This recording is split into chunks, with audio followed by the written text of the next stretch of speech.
similar to what happened in manufacturing 100 years ago. People still manufacture things, but they get help from machines to do it faster.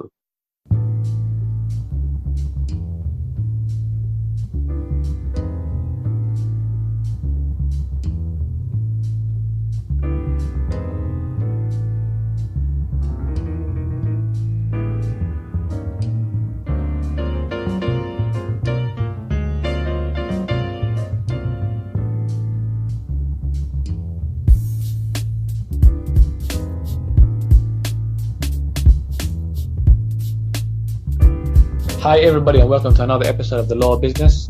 I'm Jamil Jama, and I interview entrepreneurs that can help you to start and grow your business. And today I'm going to be chatting with Magnus. And in this interview, we're going to be talking about marketing automation, marketing with artificial intelligence, how the Internet of Things will change the world, how data from lot devices can be used to drive marketing automation. Before we start the interview, I'll give you all a bio of who Magnus is and what he does. Magnus Unemyr is a renowned author.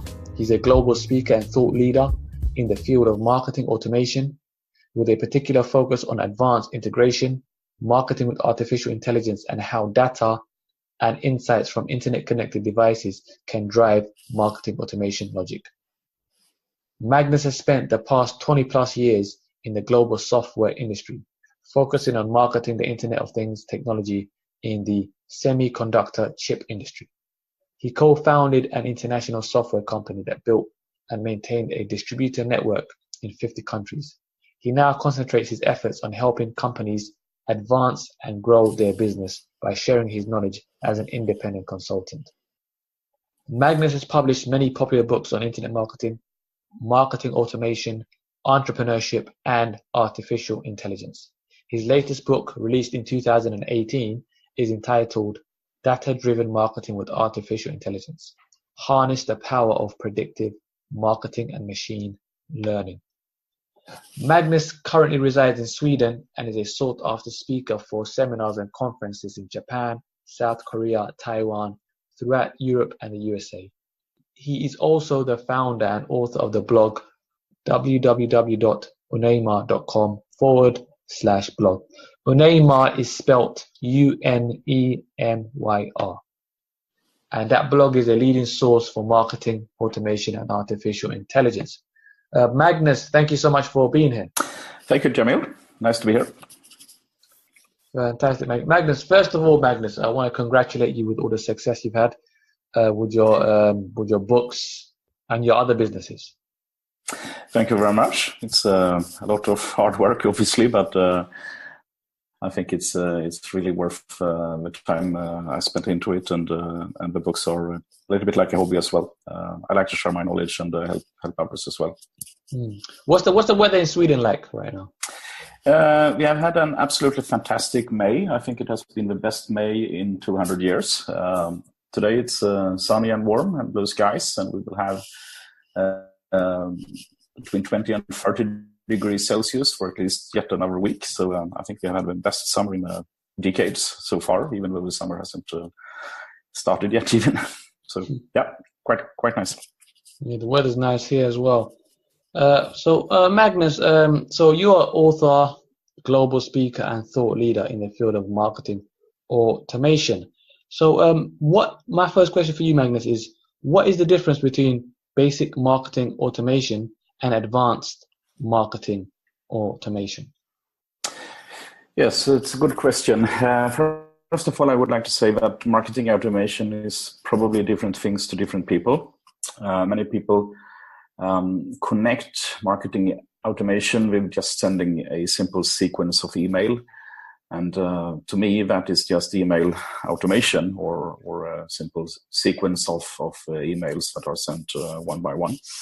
To me, proper marketing automation is so much more, where you create workflow logic that do much more than just send emails. And these workflows you create can have if-then-else logic and adapt its behavior dependent on what someone does.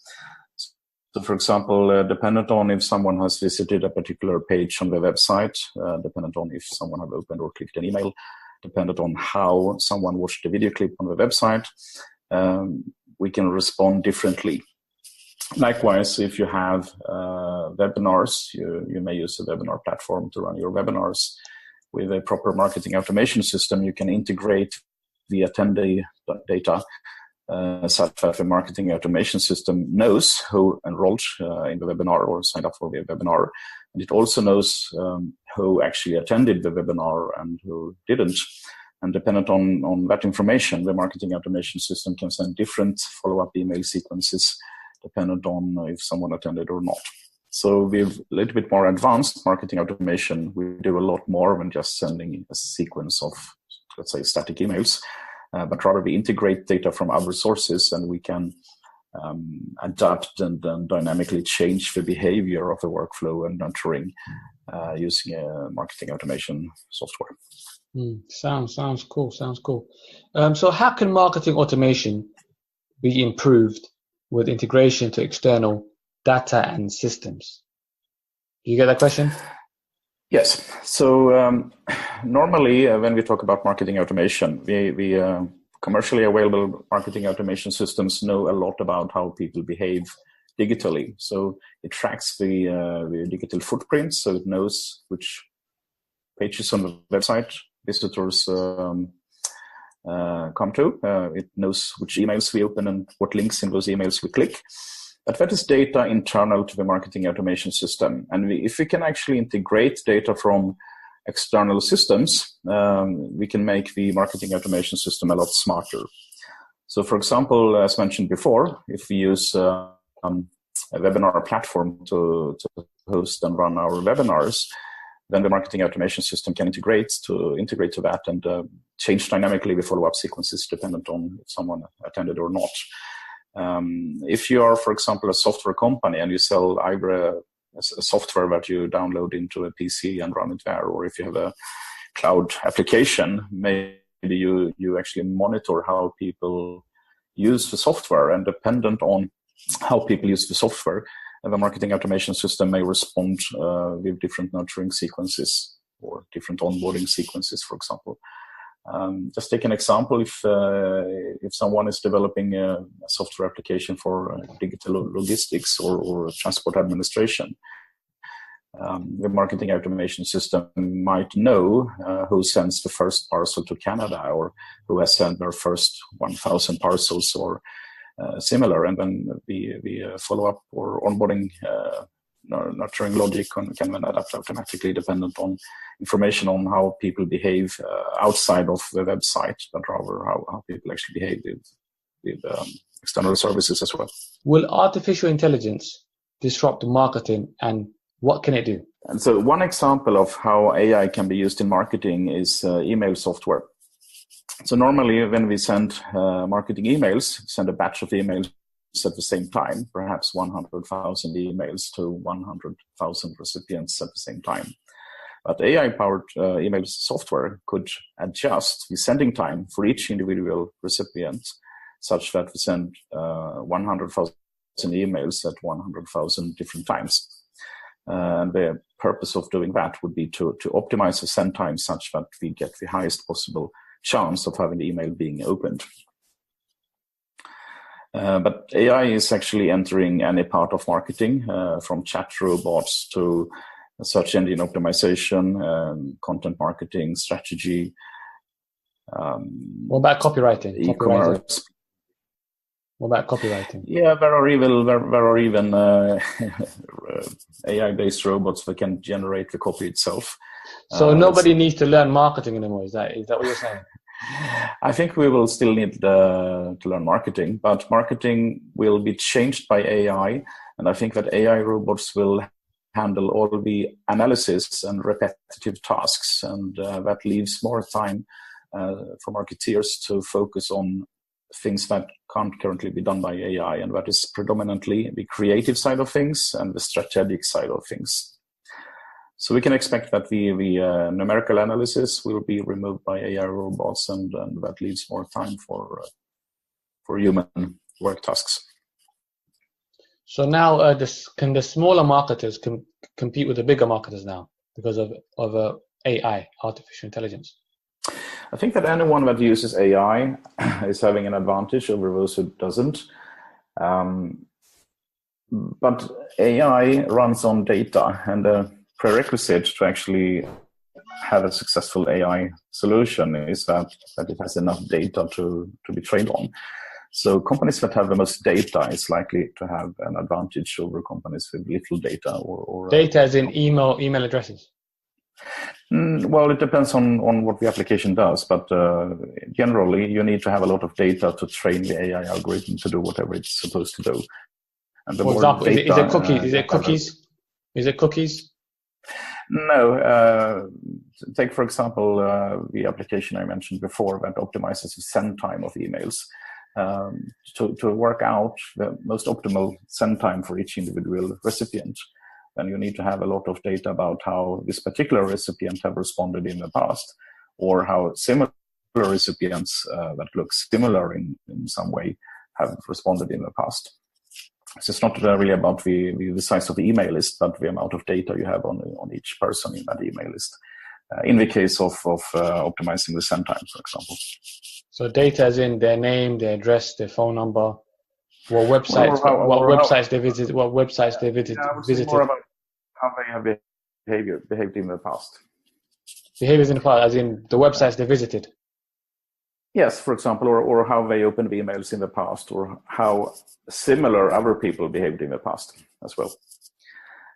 Or if you use AI for product recommendations in a web shop, then you need data about how this particular customer have behaved, or how other people with similar attributes have behaved in the past. And if you don't have the history of how people have behaved in the past, then you can't really train an AI robot to find the best way forward. So AI runs on data, and the more data you have, the more precise the AI algorithms will become. Yeah, that's very, very smart, because I've noticed people's habits usually don't change. That's what I've noticed. Have you noticed that as well? I think so.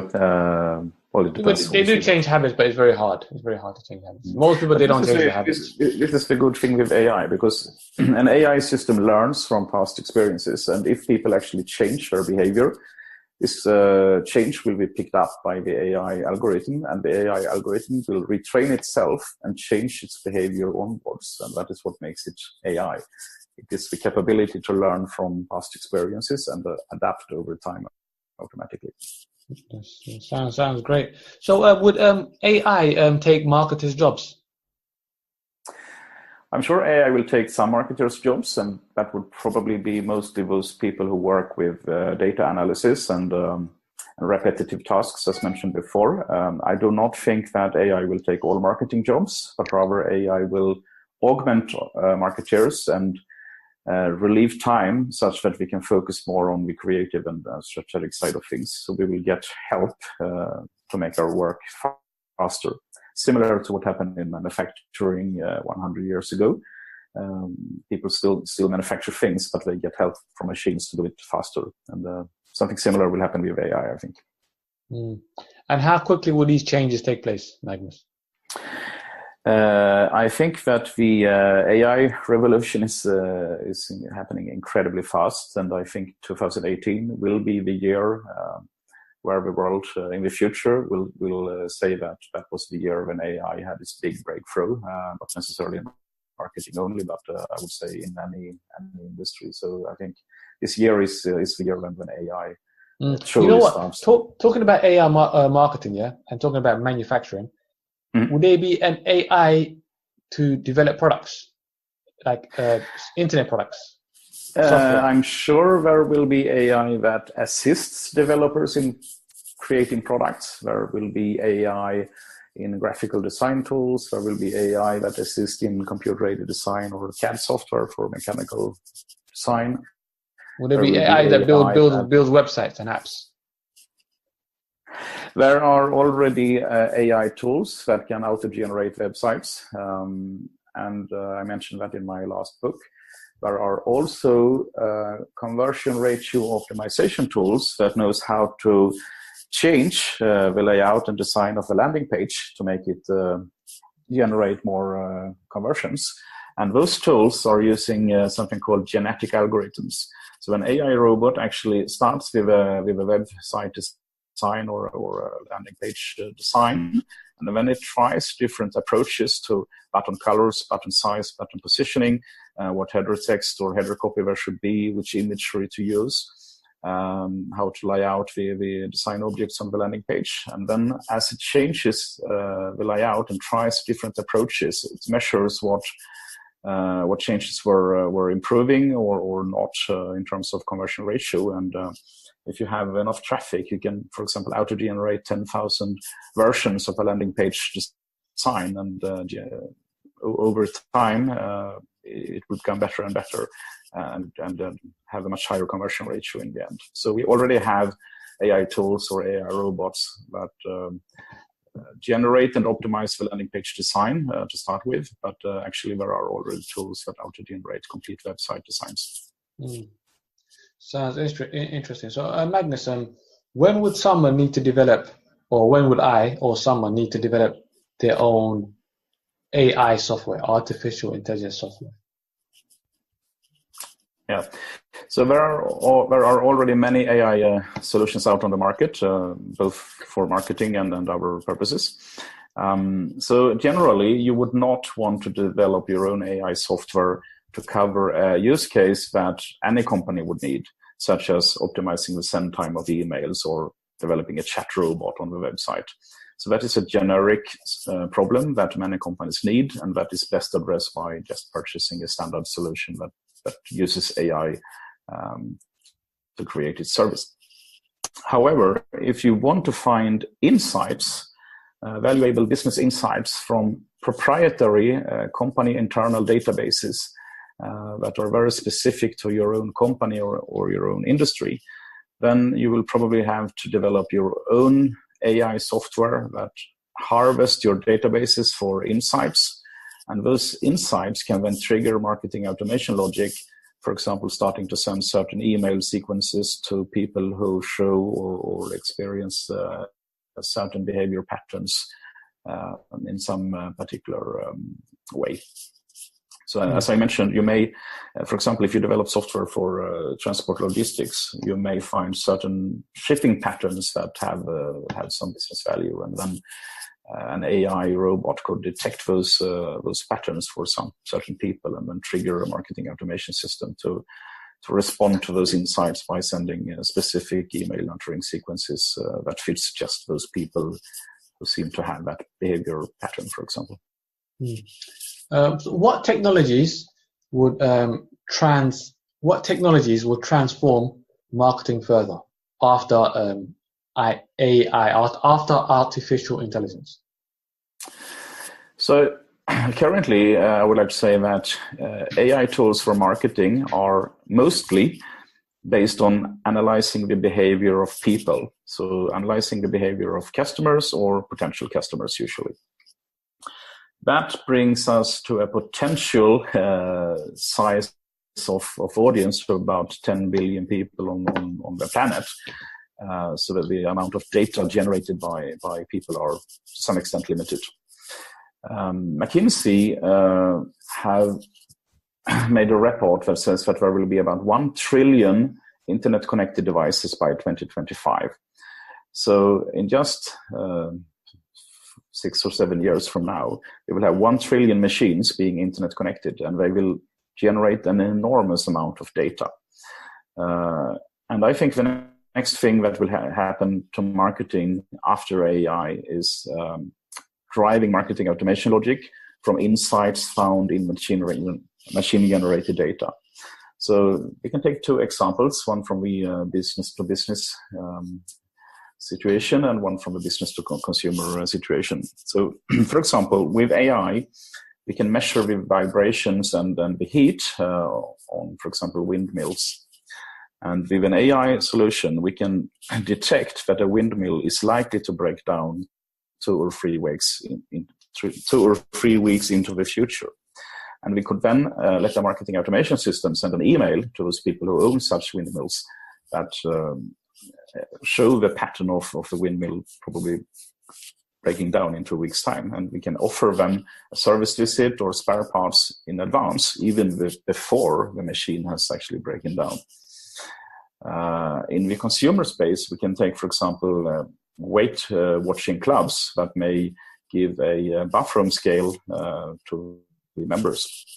A bathroom scale would measure the weight every day, and there would be an AI algorithm that detects, for example, that someone will probably gain weight 1 month down the road because other people with the same weight change pattern have gained weight 4 weeks later. And so we could likewise start an email sequence to offer healthier recipes to people who likely will gain weight next month.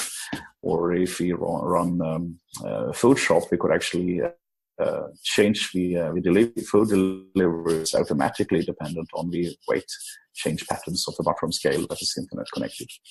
So to summarize that, I think that AI currently is driven by insights from how people behave, and the next thing will be AI harvesting insights from data on how machines are used. Mm-hmm. This AI stuff sounds very awesome. Where can we learn more about AI, please, Magnus? So you can, for example, visit my blog, so unemyr.com, Uniform November Echo Mike Yankee Romeo.com. And for the listeners to the podcast, I actually offer one of my books for free. So you can get my book on marketing automation, which is called Mastering Online Marketing, for free by registering on www.unemyr.com/subscribe. And Unemyr was spelled Uniform November Echo Mike Yankee Romeo. And all that is free. Yeah, and the book is about 240 pages and covers mostly marketing automation and inbound content marketing as well. Thank you for being so generous, Magnus. It's free as well, so thank you. Thanks for that. For the listeners. And and for more information on AI-driven marketing, my latest book, Data-Driven Marketing with Artificial Intelligence, may be a good read. It's available on Amazon and I believe in the show notes as well. Awesome. And Magnus, you're also a speaker. You're a public speaker, right? Mm-hmm. And where have you spoken? Where do you usually speak? Do you do your public speaking? It changes from time to time, but over the last 2 decades, I've been making a number of speeches in the US, in California, or in Texas, or for example, in Chicago. I've been in the Far East, in Japan and South Korea, and in many different countries in Europe over the last few years. The last speech I made was in Stockholm, in Sweden, about marketing with AI, in fact. Must have been fun. And you're coming to England soon, aren't you? Or London soon? Yeah, I'm in England every now and then. I will go to Chris Ducker's Europreneur Summit in November and attend that event. Will you be speaking? Will you be speaking there as well? No, just as an attendee. Yeah. Okay.